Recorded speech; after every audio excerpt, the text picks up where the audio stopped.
Ever since 2012 and the release of the Galaxy S3, Samsung has absolutely been killing it with selling smartphones. But HTC's new M8 and its premium build looks to combat Samsung's S5 and its wide array of features like the fingerprint sensor and heart rate monitor. How does the HTC One M8 stack up to the Galaxy S5? Let's find out. The AMCase hybrid bumper case and AMFilm screen protectors for the Galaxy S5 are on sale now. Use coupon code GADGET15 for another 15% off your order. Links are in the description. Physically, the HTC One is one of the best made phones on the market. The aluminum construction and intense attention to detail makes it easily worth the price tag. The new M8 is actually crafted out of 90% aluminum, which means it covers around the curves and it just feels ultra premium. Samsung, on the other hand, again has decided to use the more traditional plastic material like it did on the previous generation Galaxy devices, but this one is slightly different. It has more of a perforated soft touch material, which I would say is a step up. And even though everyone likes to hate on Samsung's plastic, it does have some pluses. It won't scratch and scuff as easy as the M8, and it allows for a removable backplate and improved grip. When it comes to pricing and availability, both the HTC One M8 and Galaxy S5 will cost $199 in the US with a contract and are available in 16 and 32GB variants. It is important to note that they each have support for expandable storage via microSD card up to 128GB. Adding on, the M8 can be picked up in silver, black, and gold variants, while the Galaxy S5 can be bought in blue, black, white, and gold. And each device is available on all the major carriers in the US, so that is always a good thing. Probably my favorite feature on the HTC One M8 is the front-facing speakers. While boom sound is nothing new, this iteration ups the volume by 25% without lowering the audio quality.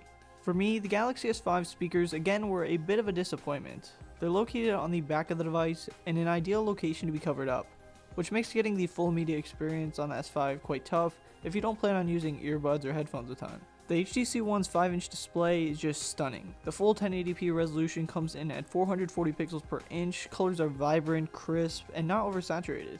The Galaxy S5's 5.1 inch on the other hand is also great. In fact, it's actually probably one of the best I've ever used. While viewing angles aren't great outdoors, when in good light the display on the S5 simply can't be beat.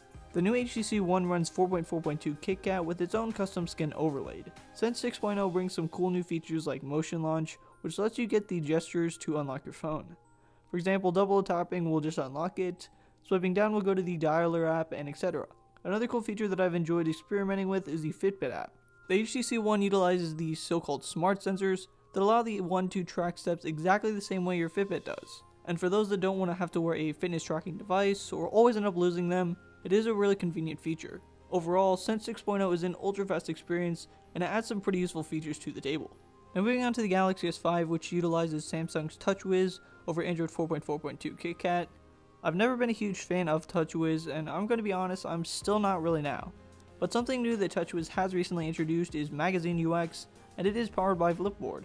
Magazine UX basically lets you add new home screens that act like Flipboard, and that you can choose from a bunch of different categories and literally swipe through them to find what you're interested in. But of course you can also add social networks and other apps to put in like Facebook or YouTube. In some ways it's actually a bit like HTC's Blink feed. But to be honest, the main feature I actually use and really enjoy on TouchWiz is multi-window. The name is pretty self-explanatory for this one as it lets you use two apps at the same time. For example, you could be watching a YouTube video and taking notes at the same time. It's super convenient and without a doubt my favorite feature on the S5. And while I'm usually not a huge fan of TouchWiz, this has been a slight step up and there's definitely tons of potential. There's also a couple new features on the Galaxy S5 like the fingerprint scanner and also heart rate monitor. I'm not exactly sure how accurate the heart rate monitor was, but I did find that the fingerprint sensor was really accurate. To be honest though, I'm still not really convinced on how realistic these are in real world situations since I didn't really find myself using them. When it comes to battery life, the M8 rocks a deceptively small 2600 mAh battery. And while that might not sound like a lot, it easily powers through a full 14 hours of heavy usage and a good several hours of on-screen time. HTC has also added a cool new power saving feature that you can turn on if you're ever in serious need for a battery boost. The S5 on the other hand boasts a slightly larger 2800 mAh battery that lasted me just about as long as the M8's. And like HTC, Samsung has implemented its own special software to maximize battery performance when low on juice. Now the final thing we're going to cover is the camera performance. The M8 has a 4 megapixel camera, while the S5 has a 16 megapixel camera. Generally speaking, the S5 will produce sharper images when blown up, but if you don't plan on doing much cropping or taking pictures off your phone and then moving them to the computer, the M8 will be more than sufficient. Also, thanks to the new Duo camera, the M8 is capable of producing some awesome new effects, such as U-Focus that allows the picture to be refocused after the fact, and there's also some other cool things like 3D effect. The Galaxy S5 rocks a 16 megapixel camera and can also shoot video at 4K, so that is pretty incredible, especially considering the price point of this device, and when you can get one, buy one get one free, it's pretty amazing. The only problem here is that there is no optical image stabilization, so if you want to check out our 4K video recording, then you can do that in the link in the description. The HTC One M8 is a great device. It features the new Sense 6.0, superb build quality, and a great display. The S5 offers a new cleaner TouchWiz, great specs, and a removable battery. For me, I do prefer the M8s, but which is best for you, that choice has to be made for yourself. If you enjoyed this video, feel free to give it a thumbs up, and also remember to subscribe for more content on the S5, and also the HTC One M8. This has been Chad from GadgetGuruHD.com, and I'll see all of you guys in the next video.